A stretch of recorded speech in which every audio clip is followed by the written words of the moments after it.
during which the council deliberates and votes on matters that are on the meeting agenda. The public is welcome to join and listen to these regular remote meetings, but there is no provision for the public comment during this remote meeting. We will proceed in accordance with the prepared agenda, a copy of which is available on the council's website. Please note that during this remote meeting, the agenda and draft documents are available to view on the website at www.portal.ct.gov/CSC under the tab Meetings and Minutes. This tab can be found on the left-hand side of the homepage in the gray box. I will now take attendance, starting with the Siting Council members. Ed Edelson. I'm here, Mr. Morissette. Thank you. Hi, Mr. Edelson. Mr. Silvestri. Present, Mr. Morissette. Good afternoon. Good afternoon. Mr. Nguyen. Good afternoon. I am here. Thank you. Thank you, Mr. Nguyen. Dan Lynch. I am here, but I can't guarantee how long I'll be able to stay. Thank you, Mr. Lynch. Ms. Cooley.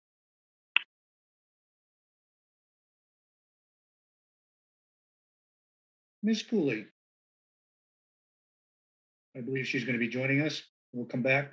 Mr. Quinlan. Present. Thank you. Then I'll continue with the members of the staff. Melanie Bachman. Present. Thank you. Thank you. Lisa Fontaine. Present. Thank you. Thank you. Christina Walsh.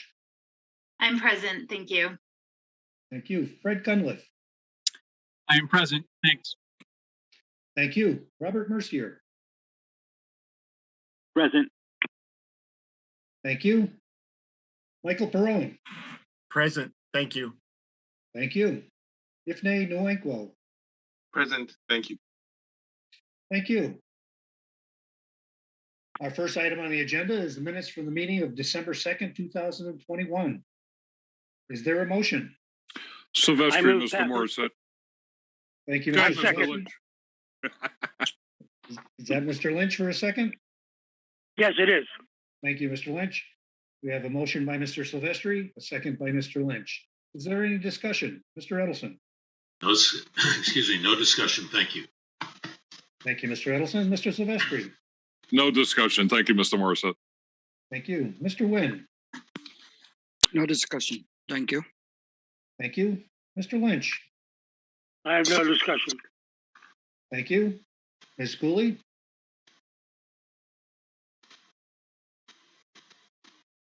Mr. Quinlan. No discussion. Thank you. Thank you. And I have no discussion. We'll now move to the vote. Mr. Edelson, how do you vote? Vote to approve. Thank you. Thank you. Mr. Silvestri, how do you vote? Vote to approve. Thank you. Thank you. Mr. Nguyen, how do you vote? Vote to approve. Thank you. Thank you. Mr. Lynch, how do you vote? Vote approval of the minutes. Thank you. Ms. Cooley? Mr. Quinlan? I'll abstain. Thank you. Thank you, Mr. Quinlan, and I also vote to approve. We have 5 for approval and 1 abstention. Motion passes. Thank you. Moving on to item number 2 on the agenda, Attorney Bachman. Thank you, Mr. Morissette. Item number 2 is docket number 474, Connecticut Light and Power Company doing business as Eversource Energy certificate for the Greater Hartford Central Connecticut Reliability Project, traversing the municipalities of Hartford, West Hartford, and Newington. Pursuant to Section 1650J62D of the Regulations of Connecticut State Agencies, that allows certificate holders to submit a motion for a protective order pertaining to commercial or financial information related to a facility. Eversource has submitted a request for a protective order dated November 19th, 2021, related to the disclosure of construction costs contained within attachment 5 of the final report for the facility, and staff recommends approval. Thank you, Attorney Bachman. Is there a motion on the protective order?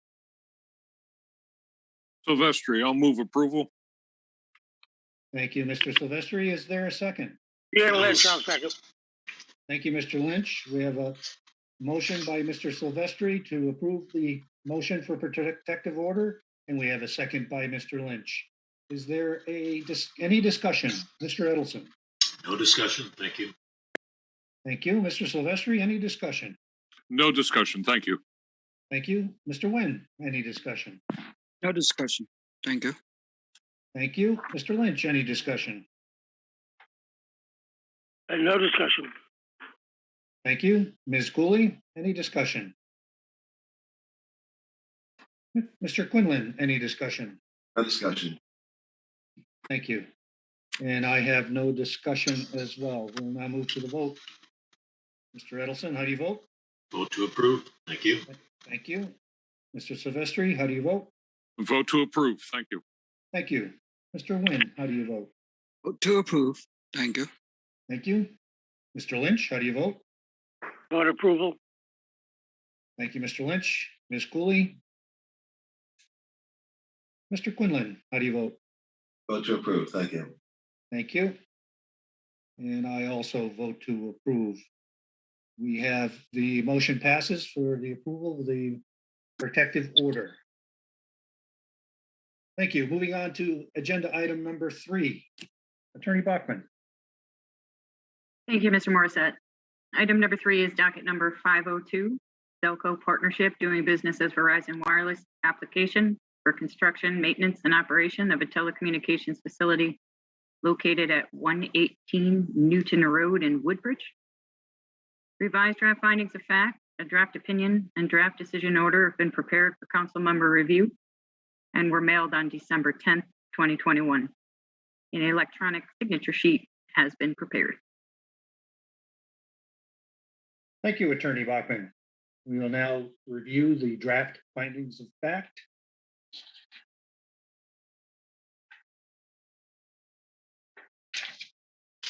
Dated December 10th, 2021.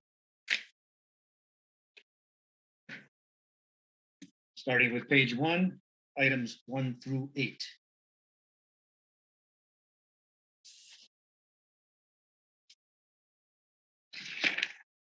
Page 2, 9 through 17.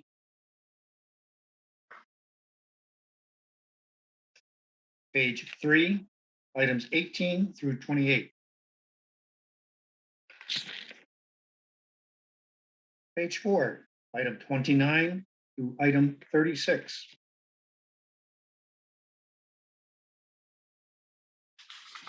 Page 5, item 37 through item 47. I have a comment here. Yes, Mr. Quinlan. Not sure if this is the proper time, but given the opposition to the project, basically a lot of the comment was on visual impacts.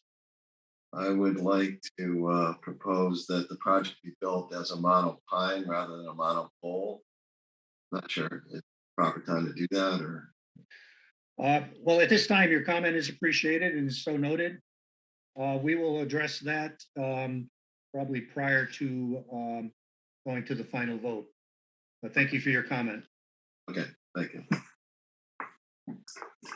Let's see, where did I leave off? Page 5, item 37 through item 47.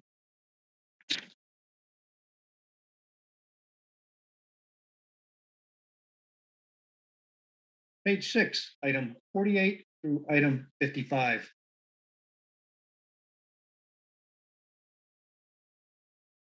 Page 7, continuation of item 55 through item 64.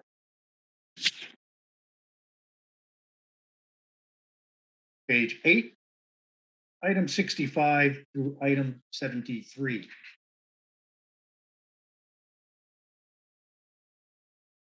Page 9, item 74 through item 81. Page 10, continuation of item 81 through item 84, subsection 7. Page 11 is a continuation of 84, subsection 7 through subsection 19.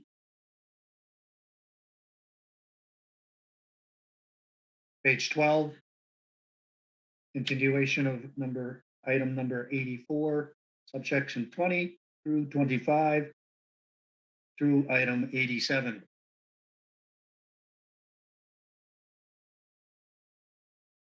Page 13.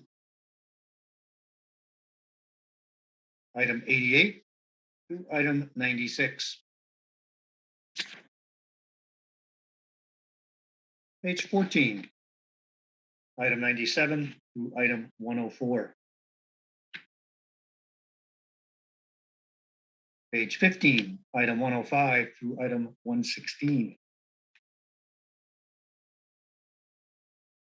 Page 16, continuation of 116 through item 127. Page 17, item 128 through item 139. Page 18, item 140 through 149. Page 19, item 150 through 156. Page 20, item 157 through 169. Page 21, item 170 through item 181. Page 22, continuation of 181 from the previous page to 193. And page 23, item 94 through 198. Page 24, figure 1, site location, topographic map. Page 25, figure 2, Selco existing 700 megahertz coverage. Page 26, figure 3, Selco proposed 700 megahertz coverage. Page 27, figure 4, Selco existing 2100 megahertz coverage. Page 28, figure 5, Selco proposed 2100 megahertz coverage. Page 29, figure 6, site search map summary. Page 30, figure 7A, Selco 700 megahertz model from 15 Meeting House Lane at 140 feet. Figure 7B, Winnet 700 megahertz coverage from 15 Meeting House Lane at 140 feet. Figure 8, proposed site location, aerial image. Page 32, figure 9, tower site plan. Page 33, figure 10, proposed site location / site plan. Page 34, figure 11, alternate site location site plan. Page 35, figure 12, proposed site visibility analysis. Page 36, locations of photos and tower visibility and visibility of tower within 0.5 miles. That concludes our review of the draft findings of facts dated December 10th, 2021.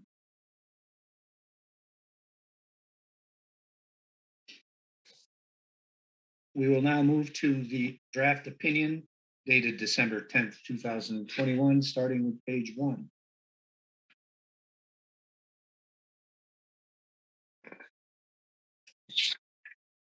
Page 2. So again, would we take this up later? It says the tower shall be constructed as a monopole. So, Yes, we will take it up right before the final vote. okay. Thank you, Mr. Quinlan. Page 3.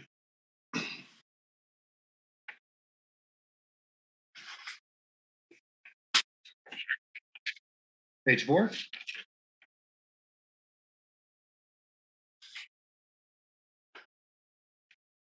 Page 5.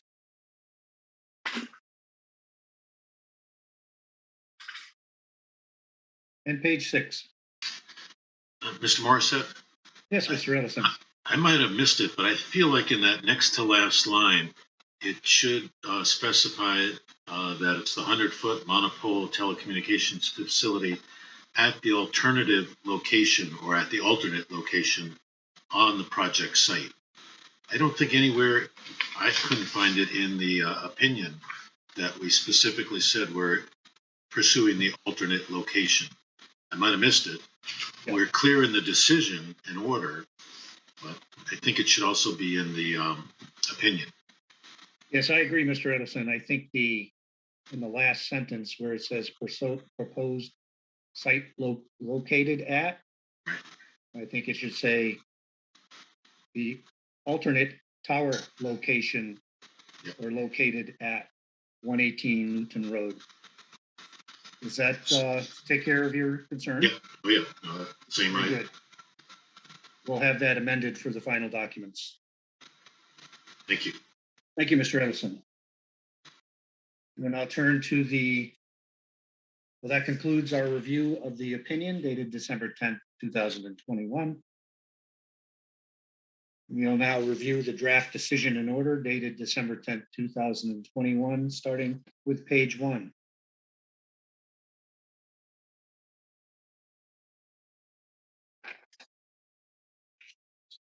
Page 2.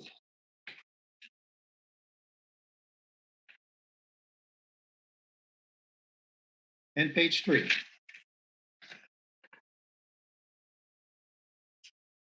Thank you, and that concludes our review of the draft decision and order dated December 10th.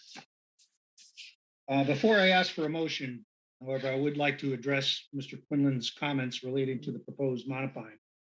And what I'd like to do is poll the council for their opinions and comments related to Mr. Quinlan's proposal, starting with Mr. Edelson. Any thoughts?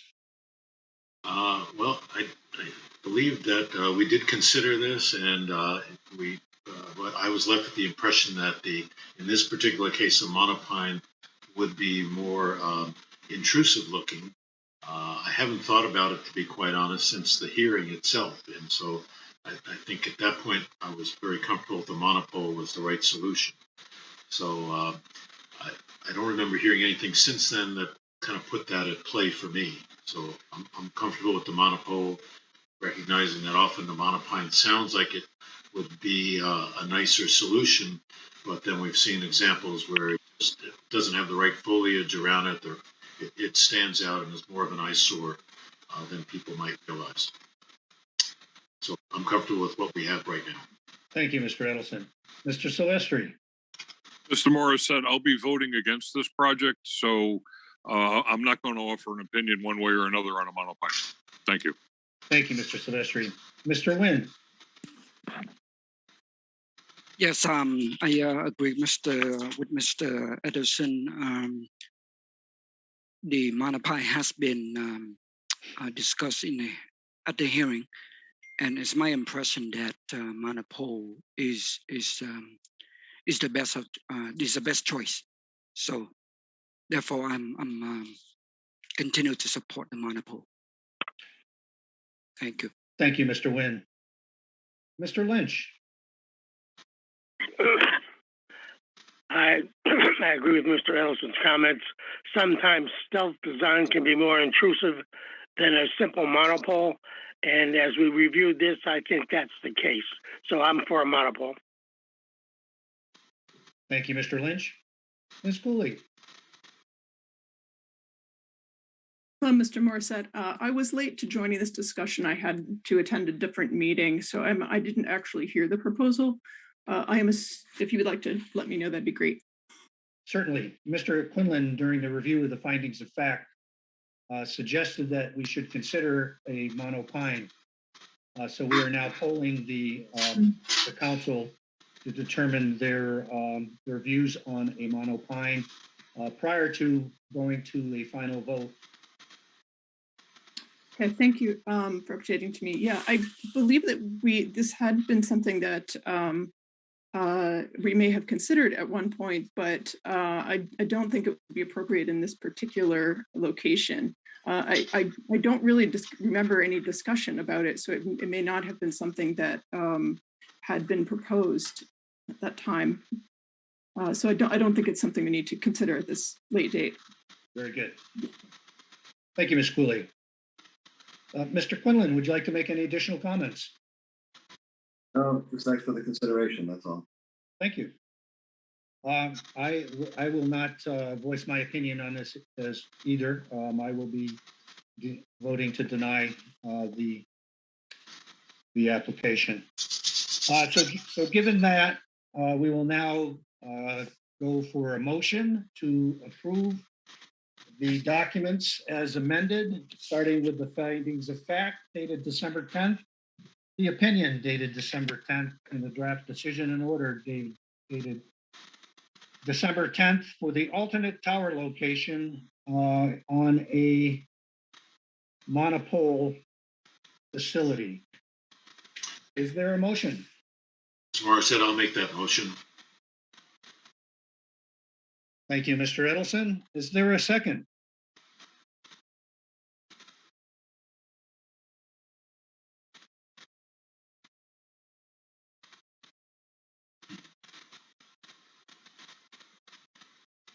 Is there a second on the motion by Mr. Edelson to approve the documents as written?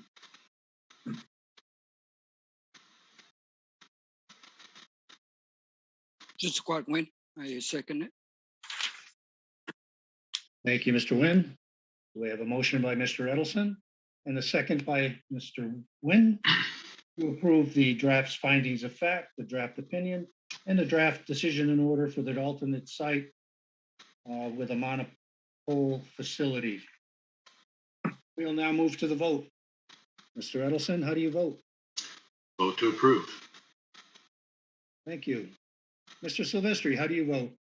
I vote to deny, Mr. Morissette. Thank you. Thank you, Mr. Silvestri. Mr. Nguyen, how do you vote? I vote to approve. Thank you. Thank you. Mr. Lynch, how do you vote? Vote approval. Thank you. Ms. Cooley, how do you vote?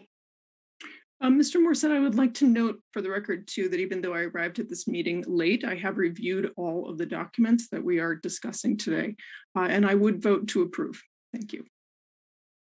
Thank you, Ms. Cooley, and thank you for noting that for the record. Mr. Quinlan, how do you vote? I do want to note that I have read all the testimony and the record in this proceeding, but I'm going to abstain at this point. Very good, and I vote to deny. We have 4 approvals, 2 denials, and 1 abstention. And the motion passes. The documents are hereby approved. Thank you, everyone. Moving on to agenda item number 4. Attorney Bachman. Thank you, Mr. Morissette. Item number 4 is docket number 503, Sparks Wireless Infrastructure's application for a certificate for construction, maintenance, and operation of a telecommunications facility located at 43 Osgood Avenue in New Britain. Revised draft findings of fact, a draft opinion, and draft decision order have been prepared for council member review and were mailed on December 10th, 2021, and an electronic signature sheet has been prepared. Thank you, Attorney Bachman. We will now commence with the review of the draft findings of fact dated December 10th, 2021.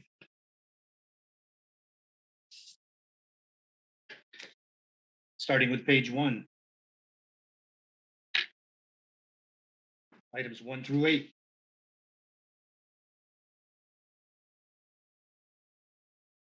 Page 2. Item 9 through 17.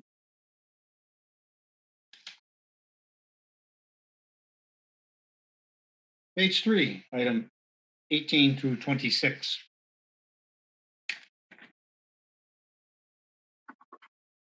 Page 4, item 27 through 34. Page 5, item 35 through item 43.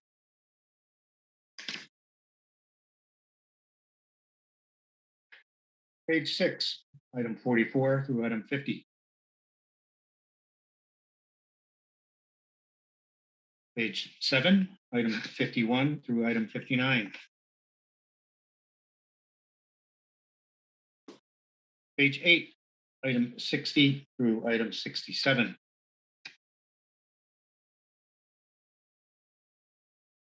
Page 9, item 68 through item 72.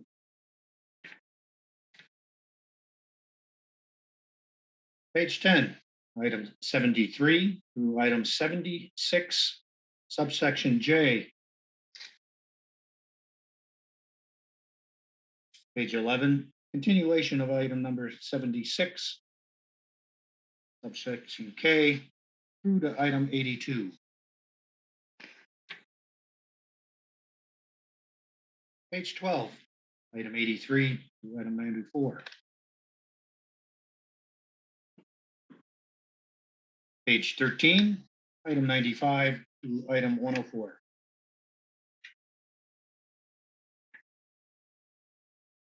Page 14, item 105 to item 114.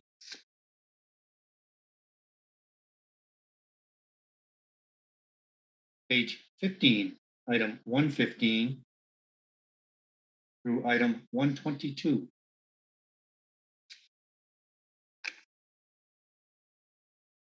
Page 16, item 123 to item 132.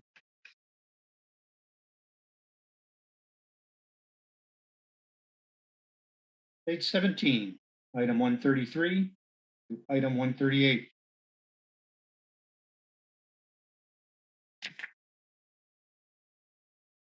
Page 18, item 139 to item 148.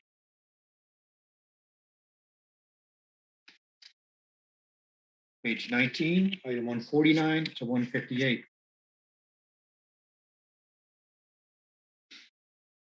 Page 20, item 159 to 169. Page 21, item 170 through item 177.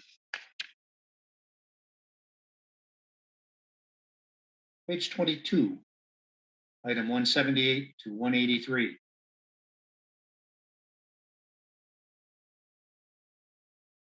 Page 23, figure 1 aerial map.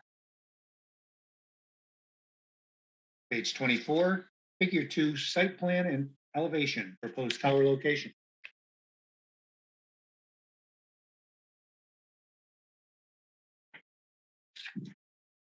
Page 25, figure 3 site overview with access and utility easement, proposed tower location. Page 26, figure 4 AT&T existing 700 megahertz coverage. Page 27, figure 5 AT&T existing and proposed 700 megahertz coverage. Page 28, figure 6 viewshed map / analysis of proposed site. And page 29, figure 7 photo log. That concludes our review of the draft findings of fact dated December 10th, 2021. We will now move on to the draft opinion dated December 10th, 2021, starting with page 1.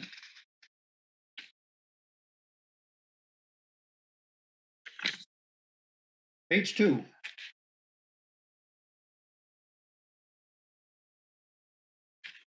Page 3.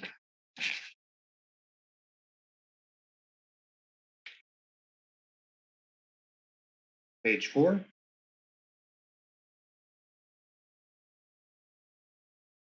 And page 5. That concludes our review of the draft opinion dated December 10th, 2021. We now move on to the draft decision in order dated December 10th, 2001, starting with page 1.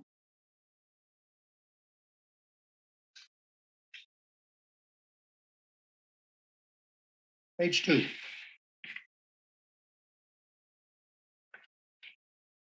and page 3.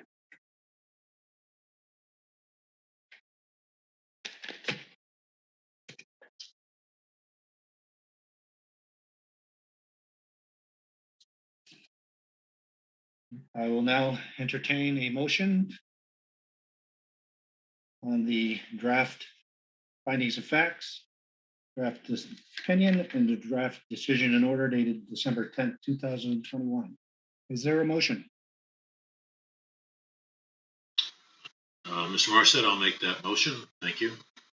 Thank you, Mr. Edelson. Is there a second?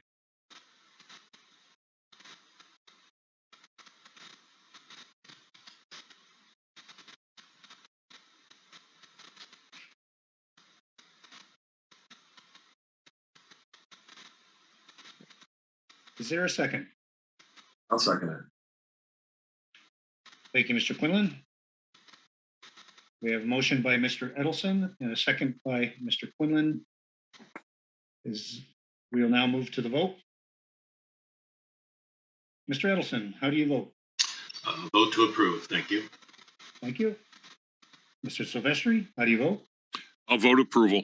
Thank you. Thank you. Mr. Nguyen, how do you vote?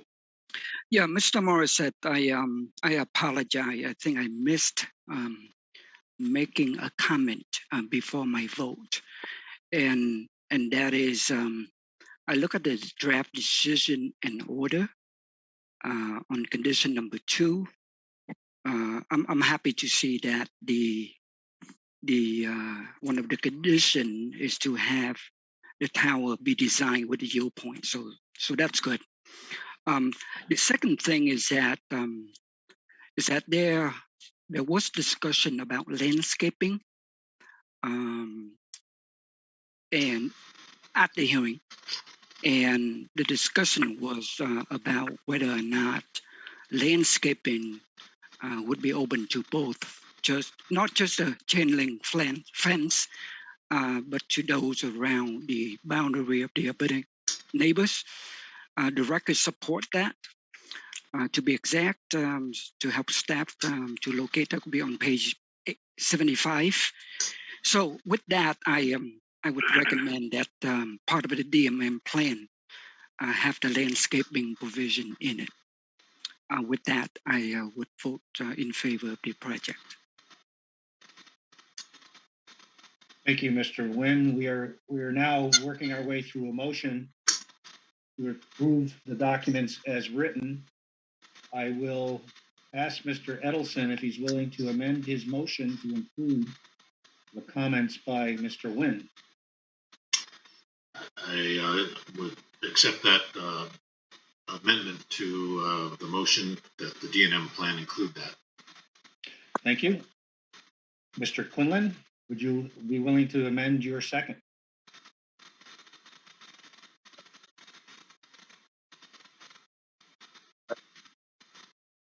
I'm gonna, right, so I'm not sure if I should be seconding at this point. Should I?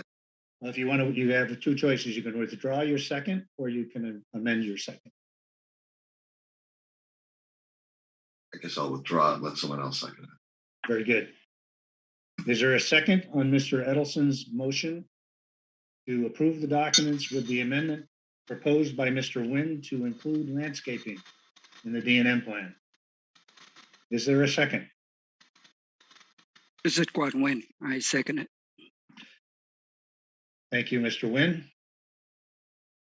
We have a motion by Mr. Edelson to approve the documents with an amendment to include landscaping in the DNM plan, seconded by Mr. Nguyen.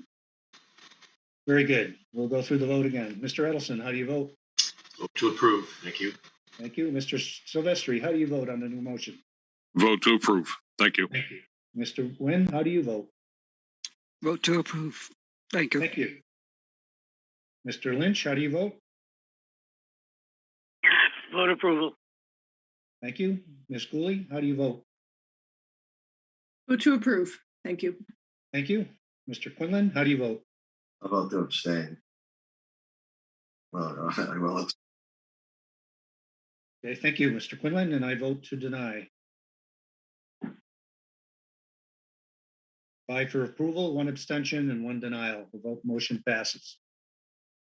The documents are approved for docket 503 at the proposed location.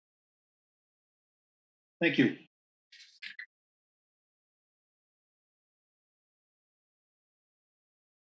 I will now move on to item number 5. Attorney Bachman.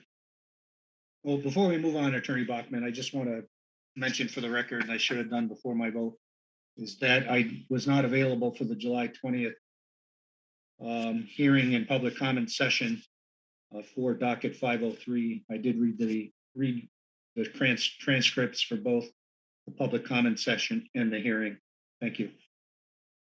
Attorney Bachman. Thank you, Mr. Morissette. Item number 5 is petition number 1350A, EIP Investment LLC's declaratory ruling for construction, maintenance, and operation of a 19.98 megawatt combined heat and power fuel cell facility and associated equipment to be located within Building 107 on the corner of Curtis Street and the Pan Am Southern LLC railroad tracks at the Stanley Black & Decker campus at 480 Myrtle Street in New Britain. On September 9th, 2021, the council reopened its October 26, 2018 declaratory ruling.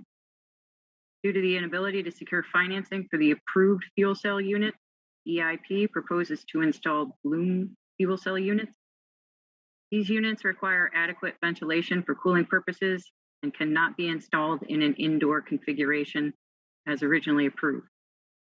Buildings 107 and 110 would be demolished to accommodate an outdoor configuration.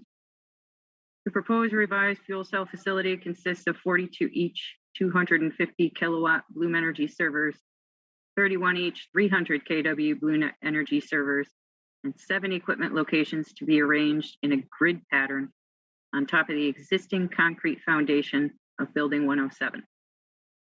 Electrical switchgear would be located on the existing concrete foundation of Building 110.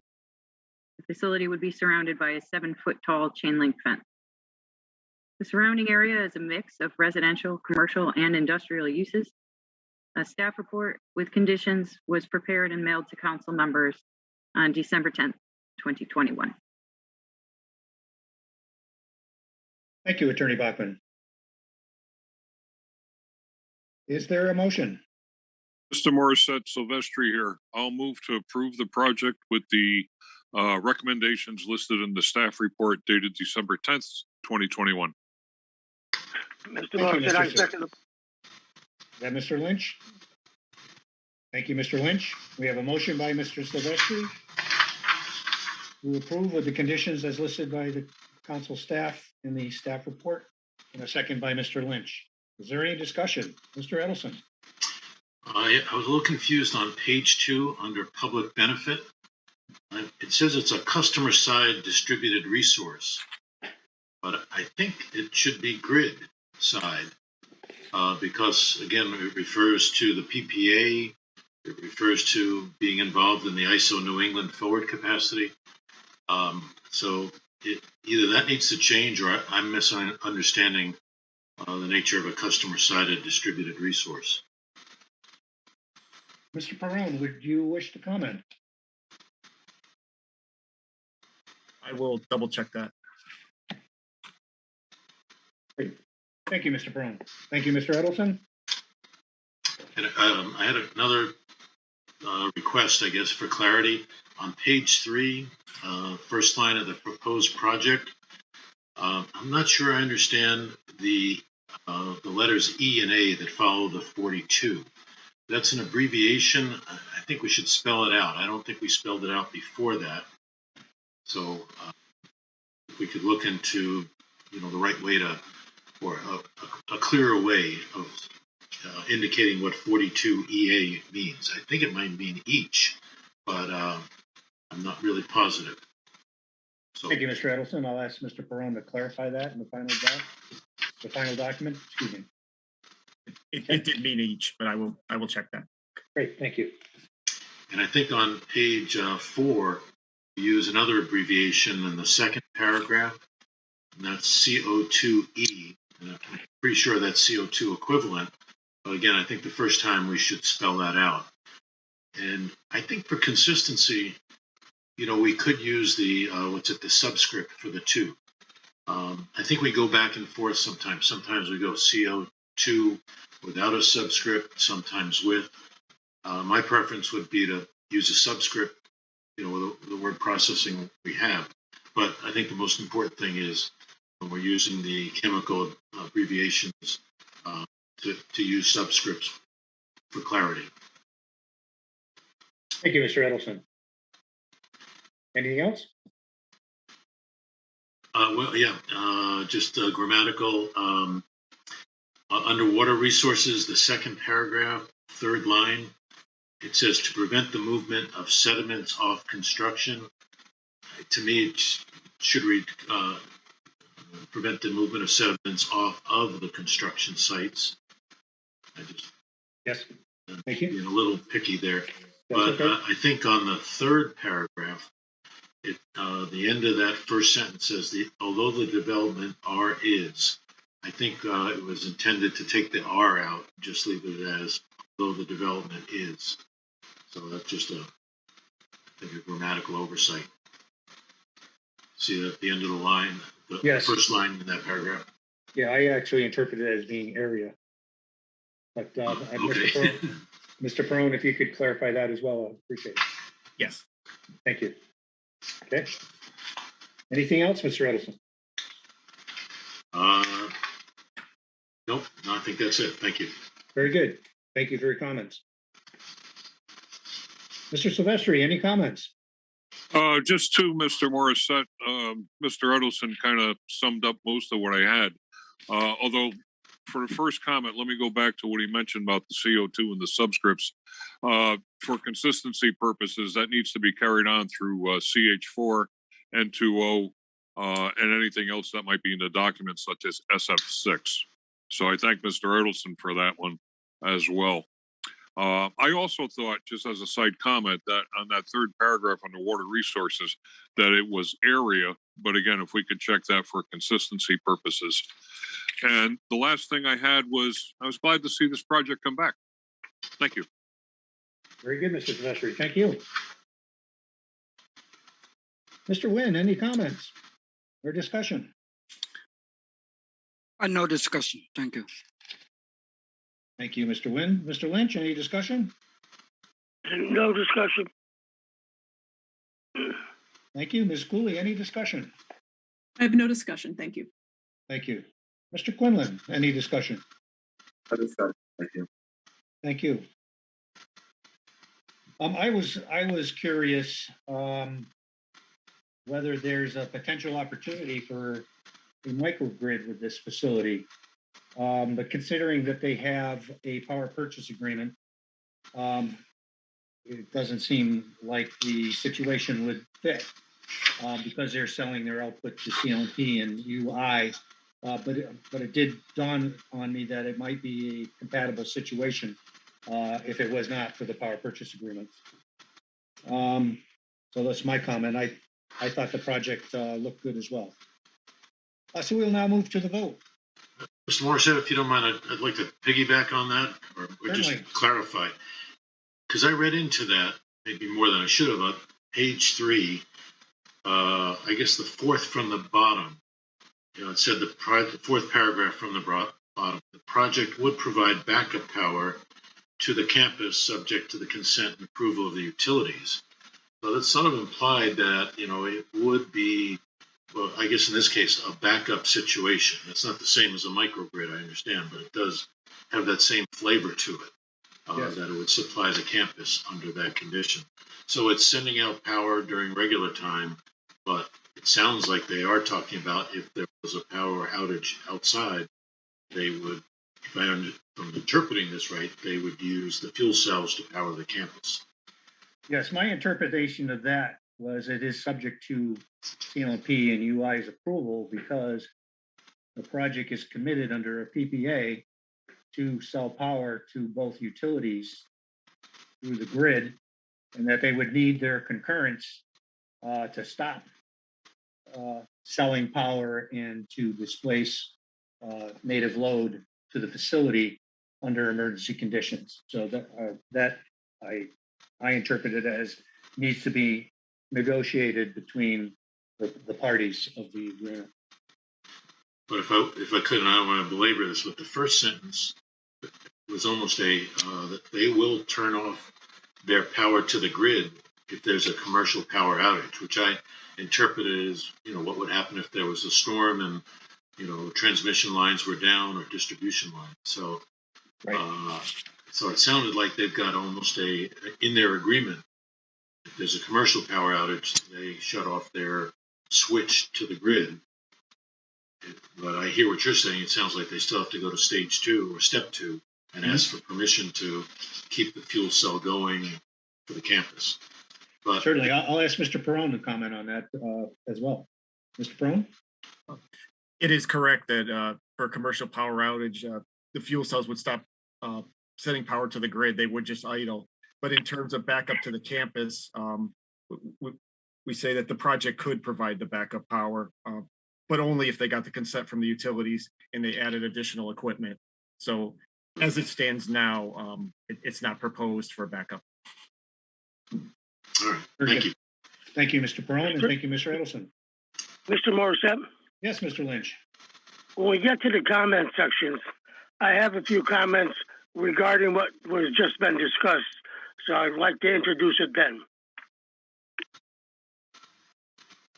The comments for the meeting, are you referring to, Mr. Lynch?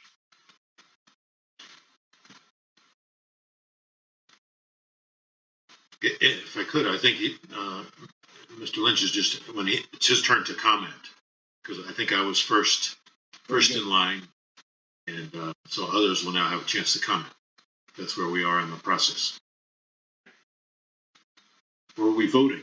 I'm sorry. No, we're ready to vote. Right. Good point. So, Mr. Lynch, if you do have a comment, Right. Mr. Lynch, if you do have a comment, please give it to us now. That'd be in line. No, till we get to the administrative part of the agenda at the end, because it involves a couple different topics, so I don't want to get stuck on one. Very good. Thank you. Okay, now we will move to the vote. Mr. Edelson, how do you vote? I vote to approve. Thank you. Thank you. Mr. Silvestri, how do you vote? I vote to approve. Thank you. Thank you. Mr. Nguyen, how do you vote? Vote to approve. Thank you. Thank you. Mr. Lynch, how do you vote? Vote approval. Thank you. Ms. Cooley, how do you vote? Vote to approve. Thank you. Thank you. Mr. Quinlan, how do you vote? Yes, I did read through the record in this proceeding and I vote to approve. Thank you, Mr. Quinlan, and I also vote to approve.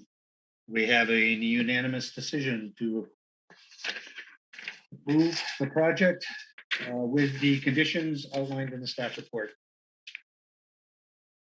Thank you. Moving on to agenda item number 6, Attorney Bachman. Yeah, Mr. Morissette.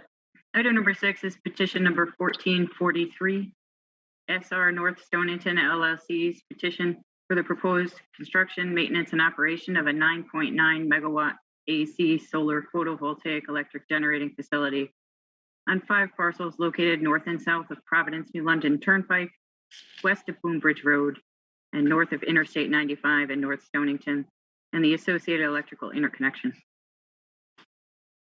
On December 1st, 2021, SRNS filed a motion to reopen to modify the council's September 14th, 2021 decision not to issue a declaratory ruling.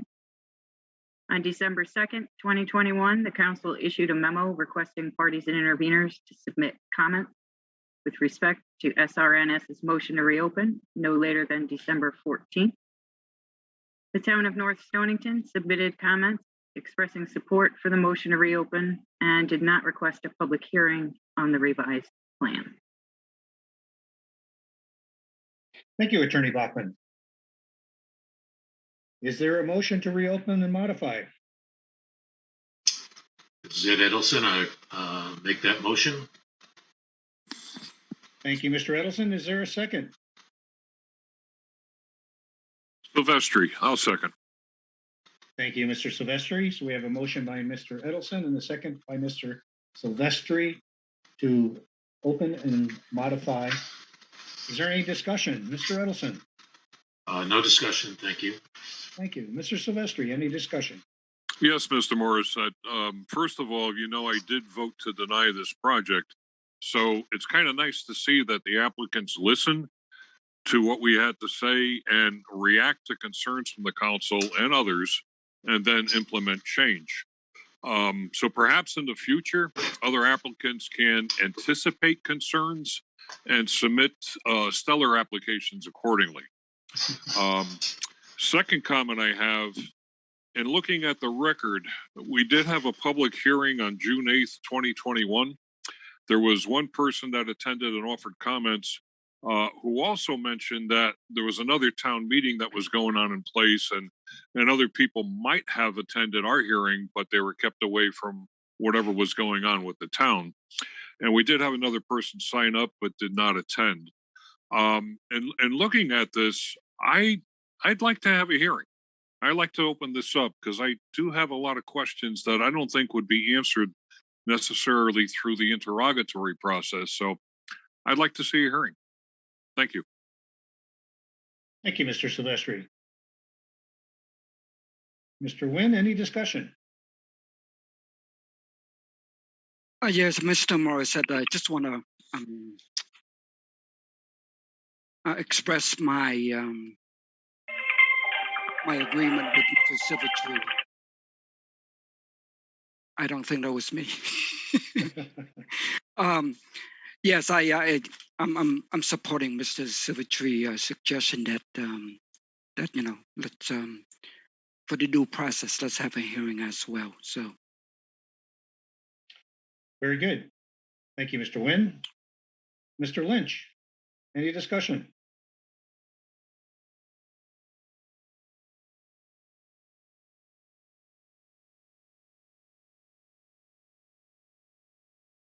Mr. Lynch, any discussion? Can you hear me now, Mr. Morissette? Yes, I can, Mr. Lynch. Thank you. I agree with Mr. Silvestri that people are listening and learning. And I also agree with the fact that I think there should be a hearing. That's my comment. Very good. Thank you, Mr. Lynch. Ms. Cooley, any discussion? I have no discussion. Thank you. Thank you. Any opinion on the hearing? I think it's a good idea. I think anytime we can have more information and presented in that way where the public can also participate and learn, that's a good idea. Thank you, Ms. Cooley. Mr. Quinlan, any discussion? No discussion. And do you have opinion on the hearing? I'm actually going to recuse myself on this proceeding. I may have been involved in the original selection of this project at DEEP while I worked there. So. Very good. Thank you, Mr. Quinlan. I will say that I also was very pleased that the applicant revised their proposal, worked with the town, and it appears that they stepped up their interaction with the abutting property owners, and I think the overall result is a good project. I don't feel strongly about a hearing. I think that the information that they provided addressed a lot of our concerns that were brought up during the deliberation. So I'll leave it at that. Let's move to Mr. Edelson. You have a motion on the table. Do you want to revise your motion to include a hearing? Well, I probably would like to withdraw since I won't be here. I don't feel I want to, put a burden by putting that, I'd be making a comment that, or a motion that I really will not be around to participate in. So I think I'll withdraw my motion and let someone else, if we want to include requiring a public hearing. Thank you, Mr. Edelson. Mr. Silvestri, would you like to withdraw your second? Yes, Mr. Morissette, I'll withdraw the second, but I will make the motion to reopen and modify with the public hearing. Thank you. Thank you, Mr. Silvestri. Is there a second to Mr. Dan Lynch, I'll Silvestri? second. Thank you, Mr. Lynch. So we have a motion by Mr. Silvestri and a second by Mr. Lynch to open and modify with a hearing. We'll now go to the vote. Mr. Edelson, how do you vote? I'll vote to approve. Thank you. Mr. Silvestri, how do you vote? Vote approval. Thank you. Thank you. Mr. Nguyen, how do you vote? Vote to approve. Thank you. Thank you. Mr. Lynch, how do you vote? Vote approval. Thank you. Ms. Cooley, how do you vote? Vote to approve. Thank you. And Mr. Quinlan, Off in the proceeding. still recusing, okay. And I also vote to approve. So the motion passes with a hearing. Very good, thank you. We will now move on to item 7 on the agenda. Attorney Bachman. Thank you, Mr. Morissette. Item number 7 is petition number 1444, CBNB Solar 1 and CPNB Solar 2 declaratory ruling for the proposed construction, maintenance, and operation of a 1 megawatt AC solar photovoltaic electric generating facility and a 0.97 megawatt AC solar photovoltaic electric generating facility located at 127 Forest Road in North Brantford and the associated electrical interconnection. In response to the council's denial of the partial D&M plan on November 22nd, 2021, Altus has submitted a revised partial D&M plan that contains the information requested by the council. Specifically, Altus provided an analysis of project footprint and the reasons why it cannot shift project further from the east property line. Additionally, Altus provided complete contact information within the spill prevention control and countermeasure plan. Staff report with conditions was prepared and mailed to members on December 10th. Thank you, Attorney Bachman. Do we have a motion on the revised partial development and management plan? So moved. Edelson. Thank you, Mr. Edelson. Is there a second? This is Luann Cooley. I would second that motion. Thank you, Ms. Cooley. I have a motion by Mr. Edelson and a second by Ms. Cooley to approve the revised partial development and management plan. Any discussion, Mr. Edelson? No discussion. Thank you. Thank you, Mr. Silvestri. Oh, thank you, Mr. Morissette. 2 comments I have. In the SPCC that they provided where it states contact a disposal company, my suggestion is to include name or names and appropriate contact information to have these data available at one's fingertips. The other comment I have goes back to part 4B and then E of the response, utilizing larger capacity modules.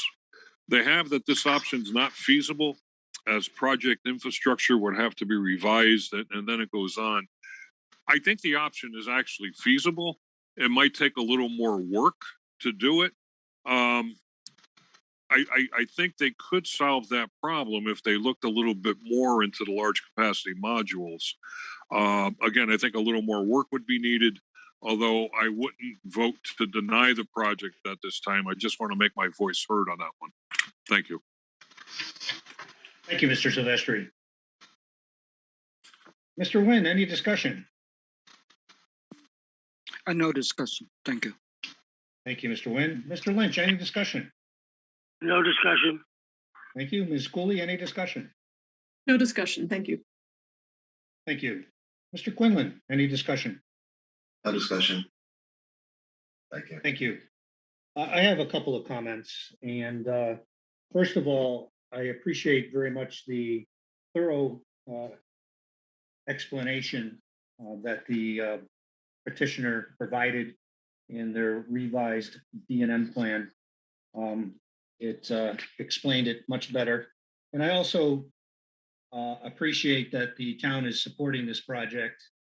But however, I do not agree that they're leaning on the contracts with the utility as being a limitation of why they can't reduce.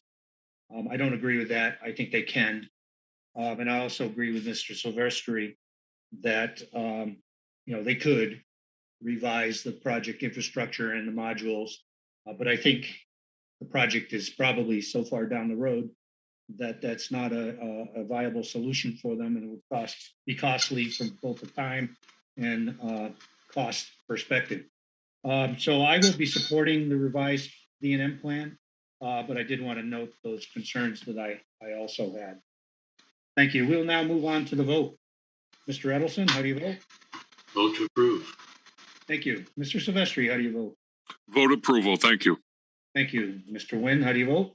Vote to approve. Thank you. Thank you. Mr. Lynch, how do you vote? Vote approval. Thank you. Ms. Cooley, how do you vote? Vote to approve. Thank you. Thank you. Mr. Quinlan, how do you vote? Vote to approve. Thank you. Thank you. And I also vote to approve. We have a unanimous decision to approve the D&M plan for petition number 1444. Moving on to agenda item number 8, Attorney Bachman.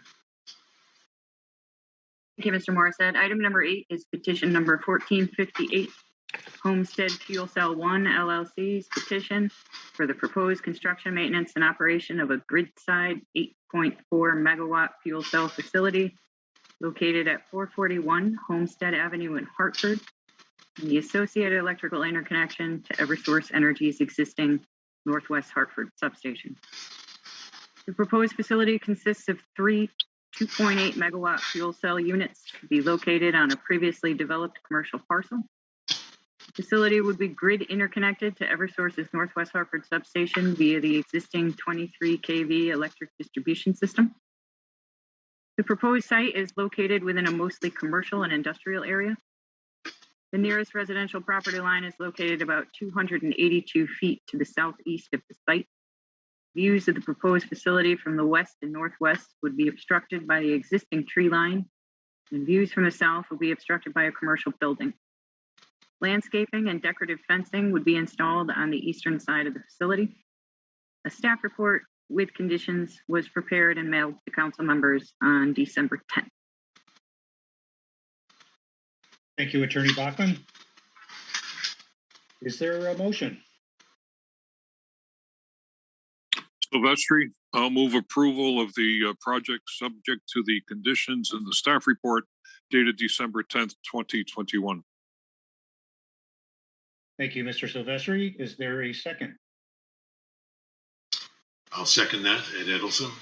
Thank you, Mr. Edelson. We have a motion by Mr. Silvestri and a second by Mr. Edelson to approve the project with the conditions outlined in the staff report. Any discussion? Mr. Edelson? Yes, maybe more of a question. On page 3, it indicates at the very bottom of the page that there is the existing pipeline is not adequate. And I'm assuming this project can't go through unless they get the revised pipeline. But the next sentence is not really that clear about it. It just says they're consulting. And I just think we should be clearer, unless I'm wrong about this, that an improved or expanded pipeline is a prerequisite. On page 5, it seems to be a little bit more explicit there under natural gas safety. It says it will be delivered through a connection to an upgraded underground pipeline. So I just feel like we should be much clearer on page 3 that the upgraded pipeline is really a prerequisite. I don't think there's any other way to get sufficient natural gas there to operate this. So if we could look into that, I'd appreciate it. Thank you, Mr. Ellison. Let me ask Mr. Nowenko Okay. if that's if we can clarify that and that his understanding is consistent with yours. Mr. Nowenko. Thank you for your question. Yes, we could add that as a condition that the petitioner would provide details of an upgraded pipeline in the D&M plan. Well, I'm not sure that's what Mr. Edelson's asking. I think he's just asking that it be clearer in the staff report that an upgrade is required prior to the project going into service to adequately supply gas. Is that correct, Mr. Edelson? That is correct. Okay, if you could just clarify the language, I think that would be sufficient. Absolutely. Will do. Thank you. Thank you, Mr. Wenko.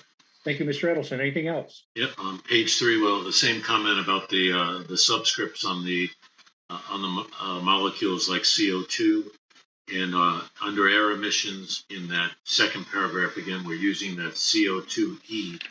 I think it'd be good if we just said the first time that's CO2 equivalent. In my question under water resources, it indicates something on the order of 39,000 gallons per day. I'm assuming that's because they have to get rid of the waste heat. That if they did end up with someone who could use the waste heat, then we wouldn't need the water.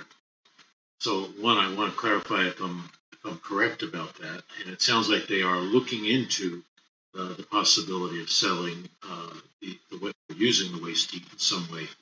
So my question is it your understanding, Mr. Nueco, that under that condition, the amount of water, the daily use of water would be reduced substantially? Thank you, Mr. Edelson. I'll provide a comment. I also will try to clarify, but ask a question at the same time. And Mr. Nowenko can answer both relating to this.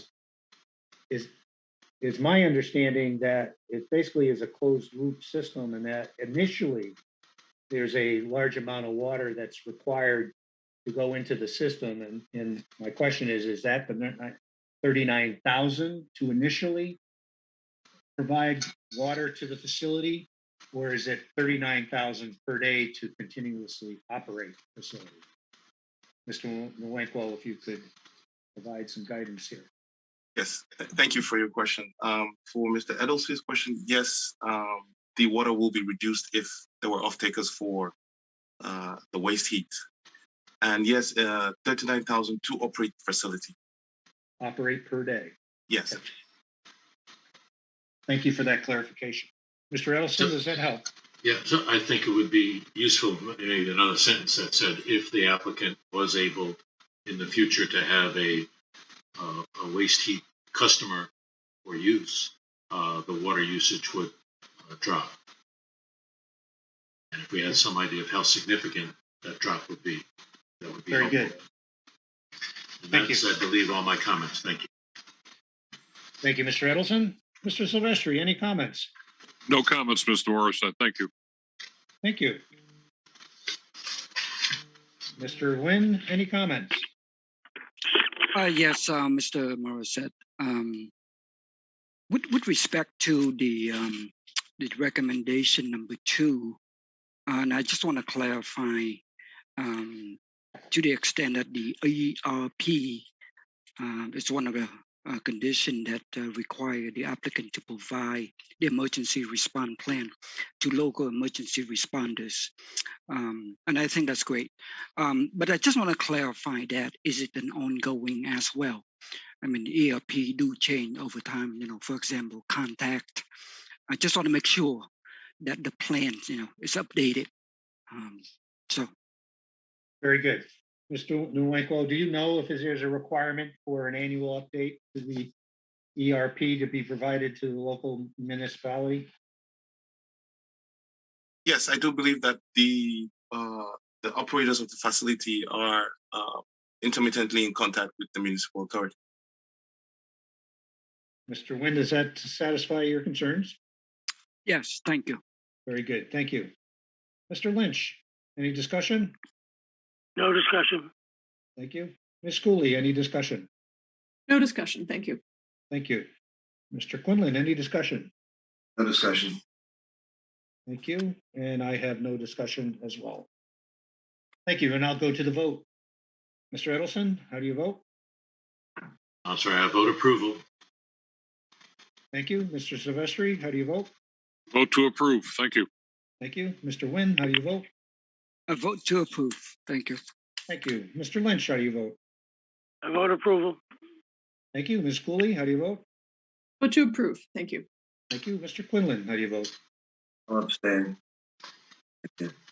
Thank you. And I vote to approve. With 6 approvals and 1 abstention, the motion passes. Thank you. Moving on to agenda item number 9, Attorney Bachman. Thank you, Mr. Morissette. Item number 9 is petition number 1467, Barrett Outdoor Communications petition for the proposed relocation of existing non-tower antenna arrays from a non-jurisdictional billboard located at 28 Sydney Street to a new telecommunications facility proposed to be constructed, maintained, and operated at 200 East Main Street, rear in Stratford. Staff recommends setting the date by which to render a decision in this matter as no later than April 18th, 2022.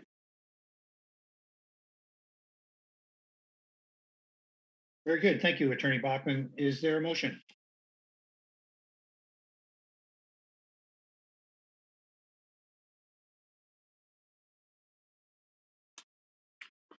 Mr. Morissette, I'll move to set the deadline for action as April 18th, 2022. Thank you, Mr. Silvestri. Is there a second? I'll second that. Thank you, Mr. Quinlan. We have a motion and a second to set the date to April 18th, 22. Any discussion? Mr. Edelson? No discussion. Thank you. Thank you, Mr. Silvestri. Any discussion? No discussion. Thank you, Mr. Morissette. Thank you. Mr. Nguyen, any discussion? No discussion. Thank you. Thank you, Mr. Lynch. Any discussion? No discussion. Thank you. Ms. Cooley, any discussion? No discussion. Thank you. Thank you. Mr. Quinlan, any discussion? No discussion. Thank you. Thank you. And I have no discussion as well. Now move to the vote. Mr. Edelson, how do you vote? Vote to approve. Thank you. Thank you. Mr. Silvestri, how do you vote? Vote to approve. Thank you. Thank you. Mr. Nguyen? Vote to approve. Thank you. Mr. Lynch? Vote approval. Thank you. Ms. Cooley? Vote to approve. Thank you. Thank you. Mr. Quinlan? Vote to approve. Thank you. Thank you. And I also vote to approve. We have a unanimous decision to set the date for decision to April 18th, 2022. Moving on to agenda item number 10. Attorney Bachman. Thank you, Mr. Morissette. Item number 10 is petition 1468, the Connecticut Light and Power Company doing business as Eversource Energy's petition for the proposed Montville to Horton Cove rebuild project, consisting of replacement and reconductoring of electric transmission line structures along approximately 0.6 miles of its existing number 169 kilovolt and number 1410, 115 kilovolt electric transmission lines with an existing Eversource electric transmission line right away between Horton Cove and Montville substation in Montville and the related electric transmission line and substation improvements. Staff recommends setting the date by which to render a decision in this matter as no later than April 20, 2022. Thank you, Attorney Bachman. Is there a motion to set the decision date to April 2022? This is Lou Ann Cooley. I would make a motion to set the decision date for this matter no later than April 20th, 2022. Thank you, Ms. Cooley. Is there a second? Dan Lynch, second. Thank you, Mr. Lynch. We have a motion by Ms. Cooley and a second by Mr. Lynch to set the decision date to April 20th, 2022. Is there any discussion? Mr. Edelson? No discussion. Thank you. Thank you. Mr. Silvestri, any discussion? No discussion. Thank you. Thank you. Mr. Nguyen, any discussion? No discussion. Thank you. Thank you. Mr. Lynch, any discussion? I have no discussion. Thank you. Ms. Cooley, any discussion? No discussion. Thank you. Thank you. Mr. Quinlan, any discussion? No discussion. Thank you. Thank you. And I have no discussion. We'll now move to the vote. Mr. Edelson, how do you vote? Vote to approve. Thank you. Thank you. Mr. Silvestri, how do you vote? Vote to approve. Thank you. Thank you. Mr. Nguyen, how do you vote? Approve. Thank you. Thank you. Mr. Lynch, how do you vote? Vote approval. Thank you. Ms. Cooley, how do you vote? Vote to approve. Thank you. Thank you. Mr. Quinlan, how do you vote? Approved, thank you. Thank you. And I also vote to approve. We have a unanimous decision for the set the decision date of April 20th, 2022. Moving on to agenda item number 11, Attorney Bachman. Thank you, Mr. Morissette. Item number 11 is petition number 1469. LSC Indus LLC's petition for the proposed construction, maintenance, and operation of a 1.99 megawatt AC solar photovoltaic electric generating facility located at 81 East Main Street in North Canaan and the associated electrical interconnection. Staff recommends setting the date by which to render a decision in this matter as no later than April 23rd, 2022. Thank you, Attorney Bachman. Is there a motion?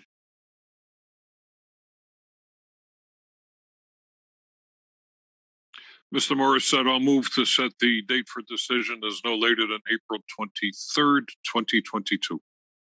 Thank you, Mr. Silvestri. Is there a second? I'll second it. Thank you, Mr. Quinlan. We have a motion by Mr. Silvestri and a second by Mr. Quinlan to approve set the date for a decision no later than April 23rd, 2022. Is there any discussion? Mr. Edelson? No discussion. Thank you. Thank you. Mr. Silvestri? No discussion. Thank you. Thank you. Mr. Nguyen? No discussion. Thank you. Thank you. Mr. Lynch? My only discussion, Mr. Morissette, is at the moment I'm going to abstain because I have a very good friend in New Canaan who has been talking about a solar cell. And I just want to, before I do any voting, I want to verify that he's not involved in any of this. So I'm going to, at the present, just abstain on any voting. Thank you, Mr. Lynch. Ms. Cooley, any discussion? No discussion. Thank you. Thank you. Mr. Quinlan, any discussion? No discussion, thank you. Thank you. And I have no discussion as well. Moving on to the vote. Mr. Edelson, how do you vote? Vote to approve. Thank you. Thank you. Mr. Silvestri, how do you vote? Vote to approve. Thank you. Thank you. Mr. Nguyen, how do you vote? Vote to approve. Thank you. Thank you. Mr. Lynch is abstaining. Ms. Cooley, how do you vote? Vote to approve. Thank you. Thank you. Mr. Quinlan, how do you vote? Vote to approve, thank you. Thank you. And I also vote to approve. So we have 6 for approval and 1 abstention. The motion passes to set the decision date to no later than April 23rd, 2022. Thank you. Moving on to agenda item number 12. Attorney Bachman. Thank you, Mr. Morissette. Item number 12 is petition number 1470. Verizon Wireless, New Singular Wireless, and T-Mobile Northeast joint petition for a declaratory ruling for the proposed installation of a temporary telecommunications facility and associated equipment located at Sacred Heart University at 5151 Park Avenue in Fairfield. In April 2021, the council issued Telco a certificate to construct a new permanent tower facility at the Sacred Heart University campus in docket number 495.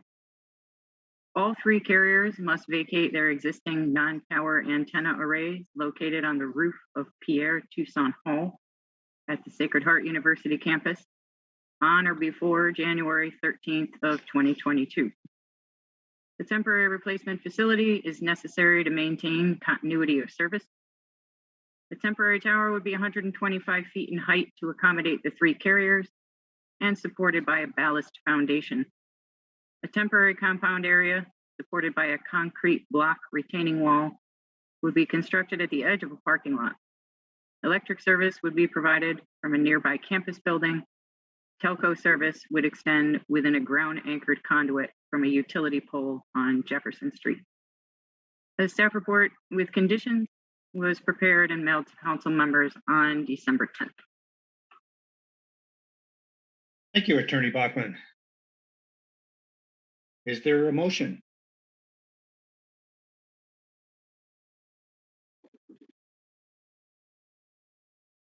I'll make the motion. This is Ed Edelson. Thank you, Mr. Edelson. Is there a second? Ms. Cooley, I will second that motion. Thank you, Ms. Cooley. We have a motion by Mr. Edelson and a second by Ms. Cooley. Is there any discussion? Mr. Edelson? Yes, I made the motion, but I wasn't all that excited about this proposal because it just doesn't sound right to me. I'm all for uninterrupted power, and I was all behind the university wanting to get this tower outside of a residential hall that had employees going in and out periodically. But I'm very disappointed that we had approved the site. Everybody seemed to be in agreement about that site. Now, for reasons that I could not really understand in the application, why they're moving to a different position on the campus. We have not yet seen, I don't believe, the petition for an amended 495. I don't see it on the website. What I'm always concerned about is the temporary becomes the permanent. So it's a temporary tower that takes the pressure off. I would have been a lot more comfortable if this had come in conjunction with the alternative site, the alternative permanent site. But I feel like,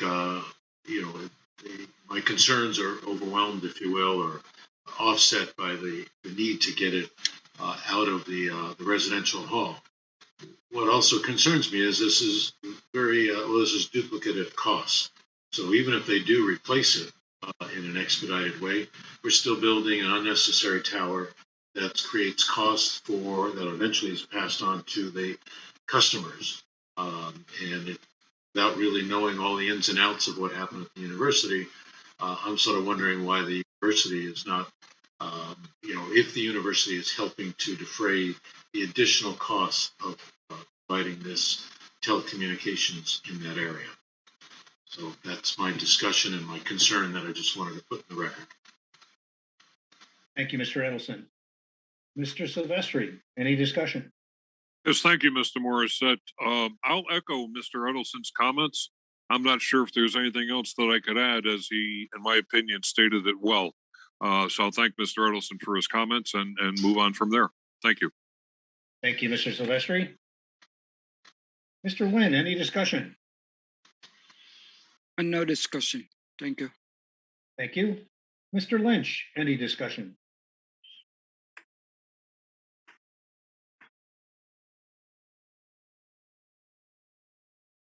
Mr. Lynch, any discussion?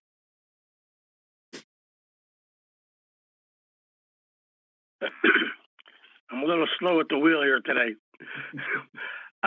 I join Mr. Ellison and Mrs. Silvestri in their concerns. Yeah, that's all my comment.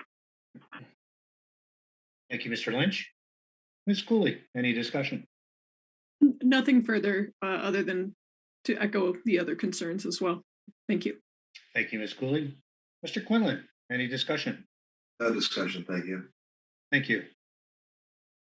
I also echo Mr. Edelson's and Mr. Silvestri's concerns. This is going to incur, I think it was $380,000 for just the temporary facility. That's a lot of money.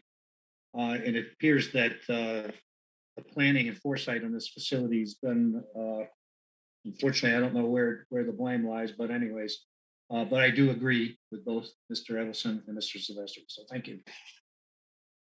We'll now move to the vote. Mr. Edelson, how do you vote? I do vote to approve. Thank you. Mr. Silvestri, how do you vote? I'll vote to approve as well. Thank you. Mr. Nguyen, how do you vote? Vote to approve. Thank you. Thank you. Mr. Lynch, how do you vote? Vote to deny. Vote to deny. Thank you, Mr. Lynch. Ms. Cooley, how do you vote? Vote to approve. Thank you. Thank you. Mr. Quinlan, how do you vote? I'll abstain. Thank you. And I also vote to approve. We have 5 to approve, 1 denial, and 1 abstention.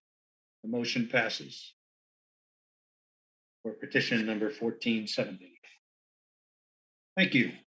Moving on to items number 13 through 44 on the tower share request consent calendar. Does any member wish to recuse from voting or to remove an item from the consent calendar? Mr. Morissette, Yes, Mr. Lynch. a lot of the items on the consent calendar are towns within our district, but I like to say for the record that none of these towns have sent us phone calls or letters or texts. So I feel I'm okay to vote for the consent calendar. Just wanted to get that on the record. Thank you, Mr. Lynch. So noted on the record. We appreciate that. Anybody else? Mr. Morissette? Yes, Mr. Silvestri. Thank you. I have some questions on number 16, which is the Willington application. I'd like to pull that from the consent calendar and examine it separately today, if we could. Certainly, we can do that. And then we'll pull number 16 from the consent calendar and have a full discussion separately. Anybody Thank else? Mr. Morissette, I'd like to recuse myself from number 19, 37, and 39. As they all relate to Southbury. 19, 37, and 39. 37, and 39.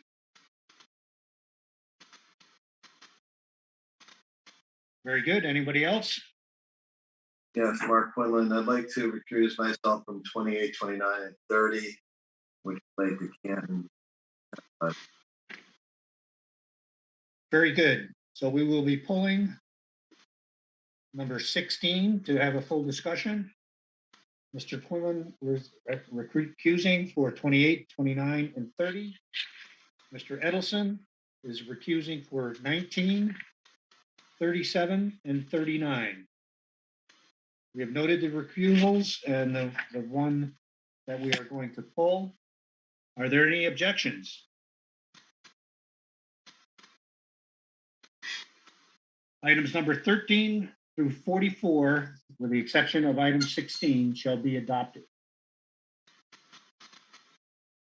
If I hear any objections, hearing none, 13 through 44, with the exception of number 16, are adopted.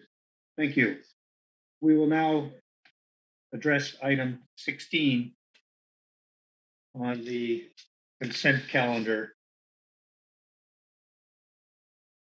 I'll go to Mr. Silvestri so he can view his, ask his questions, and we'll go from there. Thank you, Mr. Morissette. I looked at this initially, and the staff report confirmed that right now there's no carrier on that tower. So I went back to Docket 429, which kind of started the whole thing. And the history I found is that there were two sites at that time that were being considered. They called the first site A site, which was actually listed at 160 feet high, and then B site at 190 feet high. And through the deliberations, the approval was given for the A site. And the tower, I guess, at that time was 150 feet, which kind of coincides with the 149 that's mentioned by the applicant. So I did a little bit further digging and found a post-construction report dated November 21st, 2014. And that showed a whole bunch of AT&T antennae on top of the tower. So my question, actually, if we have a history on it, is what happened to AT&T on that tower? Why did it become bare? Thank you, Mr. Silvestri. I'll ask staff if they're able to respond to that at this point. Mr. Silvestri, this is Attorney Bachman. We may have our towers confused. I don't think this was the tower that was approved in Docket 429. This is a different tower, but I'm going to let Mr. Nwankwo clarify that, because I believe we picked up on this during our review. Thank you, Attorney Bachman. Mr. Nwankwo. Yes, thank you. This tower was approved by the town of Willington. And I think the request provided, oh no, sorry. They provided a docket 429 in error as the approval document.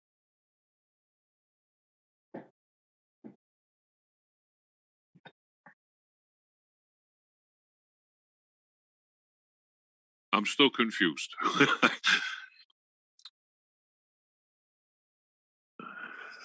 The tower was approved by the municipal authority, which is the town of Wellington, not by the council. So 429 is a different tower It's a in different Wellington? tower, sir. Yeah, yes. Okay. All right, my mistake on that. I appreciate the clarification, and maybe I could talk offline to find where 429 is actually located. I'll let it go at that. Thank you. Thank you, Mr. Morissette. Thank you, Mr. Silvestri. So we will now go through the motions. Is there a motion to approve Power Share TS-160-211027? So moved. I'll second Mr. Morissette. Thank you, Mr. Edelson. Thank you, Mr. Silvestri. Any discussion? Mr. Edelson? No discussion. Thank you. Thank you, Mr. Silvestri. No, I'm good for now. Thank you. Thank you, Mr. Nguyen. No discussion. Thank you, Mr. Lynch. I have no discussion. Thank you, Ms. Cooley. No discussion. Thank you. Thank you, Mr. Quinlan. No discussion, thank you. Thank you, and I have no discussion as well. We'll now move to the vote. Excuse me, sir. I just wanted to add a little note that the docket Mr. Silvestri was referring to is in Toland Pike. Is it Toland Turnpike, sorry, in Wellington. Thank you, Mr. Nowinko. Thank you. Toland Thank you, Mr. Nguyen. Turnpike, yes. Very good. We'll now move to the vote. Mr. Edelson, how do you vote? Vote to approve. Thank you. Thank you, Mr. Silvestri. Vote approval. Thank you. Thank you. Mr. Nguyen. Approve. Thank you. Thank you, Mr. Lynch. Vote approval. Thank you, Ms. Cooley. Vote to approve. Thank you. Thank you, Mr. Quinlan. Vote to approve, thank you. Thank you, and I also vote to approve. We have a unanimous decision for Tower Share Dish 160-211027. Moving on to agenda item number 45. Attorney Buckman.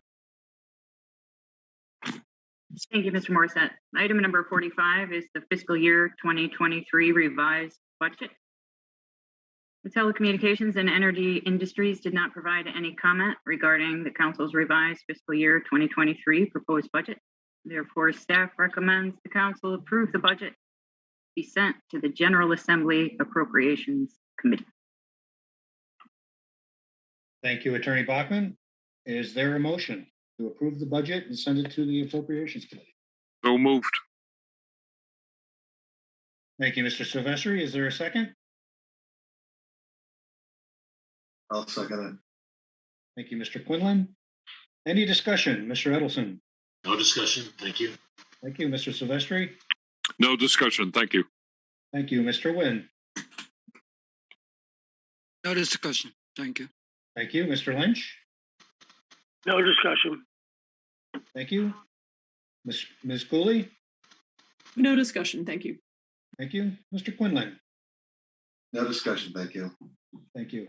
And I have no discussion as well. We now move to the vote. Mr. Edelson, how do you vote? Vote to approve. Thank you. Thank you, Mr. Silvestri. How do you vote? Vote to approve. Thank you. Thank you, Mr. Nguyen. How do you vote? Vote to approve. Thank you. Thank you, Mr. Lynch. How do you vote? Vote to deny. Only kidding. I vote for approval. Trying to throw me off, aren't you? It worked. Ms. Cooley. How do you vote? Now that I'm thoroughly awake, I will also vote to approve. Mr. Quinlan, how do you vote? I will vote to approve also. Thank you. And I also vote to approve. We have a unanimous decision. Thank you. Now moving on to administrative matters. Attorney Bachman. Thank you, Mr. Morissette. For our upcoming calendar events, we have the continued evidentiary hearing session for docket number 506 on Tuesday, December 21st, beginning at 2 o'clock via Zoom remote conferencing. We have the first Energy and Telecommunications meeting of 2022 on Thursday, January 13th at 1 p.m. via Zoom remote conferencing. And a second Energy and Telecommunications meeting on Thursday, January 27th at 1 via Zoom remote conferencing. Thank you. Thank you, Attorney Bachman. Mr. Mr. Lynch. Morissette? Yes, Mr. Lynch, you Yeah, had something to share? Oh, I'd like to bring something up for discussion. In light of the devastating disasters in Kentucky and Minnesota, we have to, I think, when we talk to the telecom and the solar people, we have to get more information on damages that can be caused by wind or ice load or along that line. Our good friend and former council member, Phil Ashton, used to always ask that question.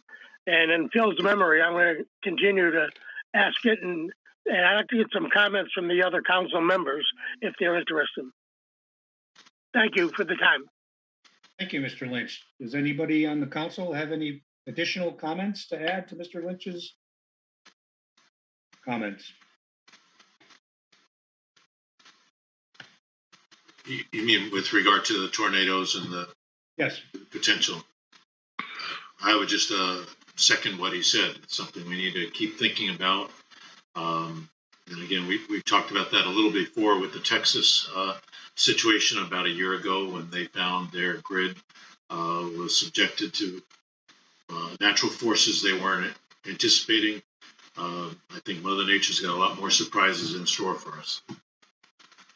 Thank you, Mr. Edelson. Anybody else? Mr. Morissette, I think that could be summed up in one word: resilience. So I agree as well. Thank you. Thank you, Mr. Silvestri.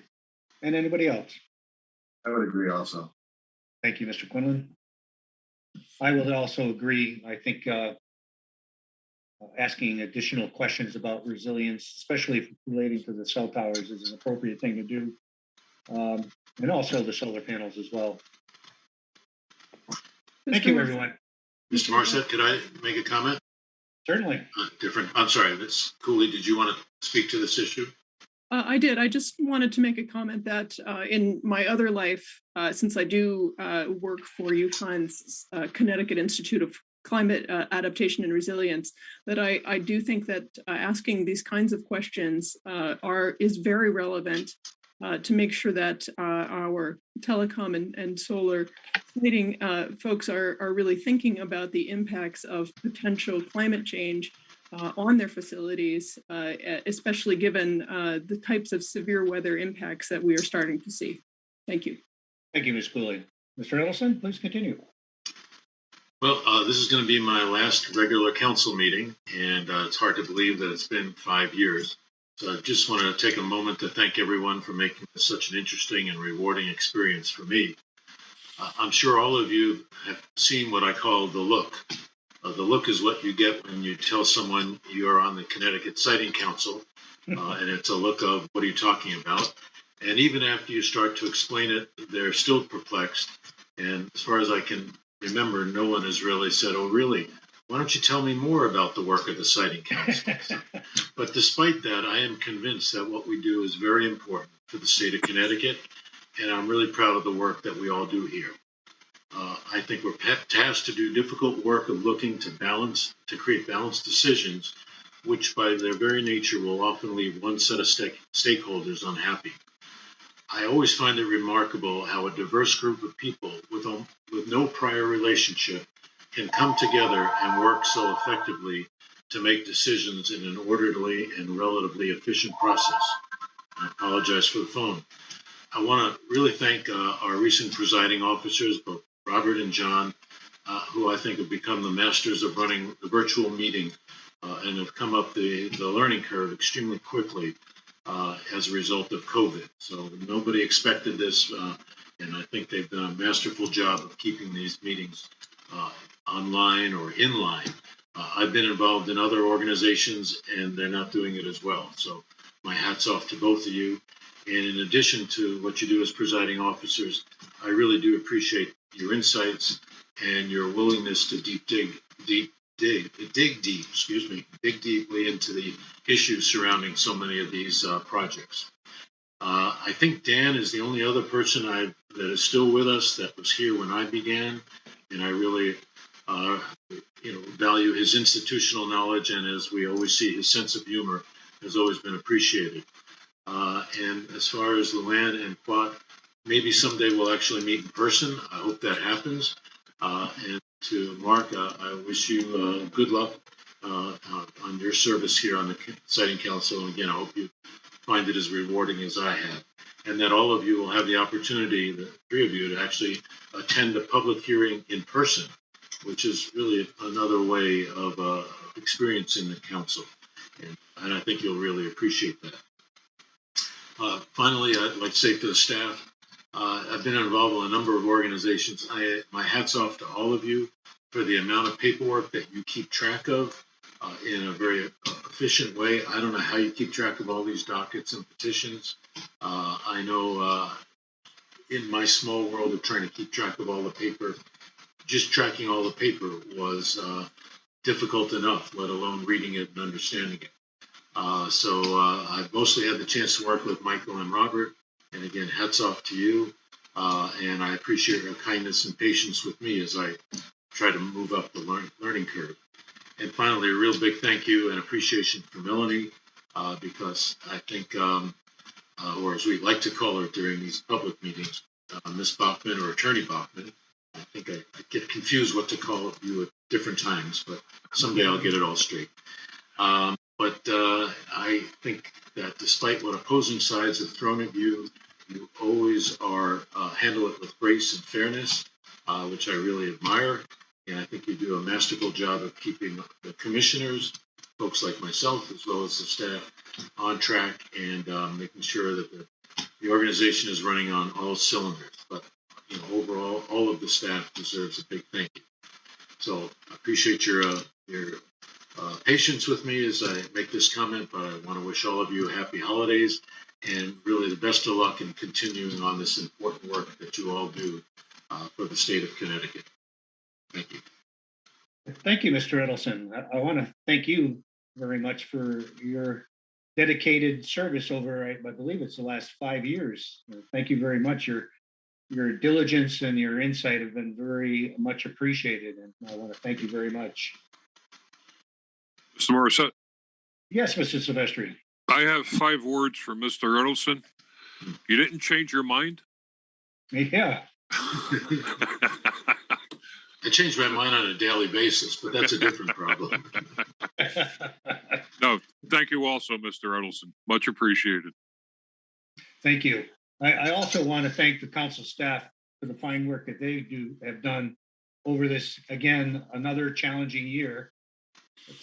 2021 we just got overwhelmed with tower shares, and we had the Zoom meetings, and there was just a lot of work to do. And I appreciate staff's and Melanie's hard work and dedication to accomplish all that. So thank you all so very much.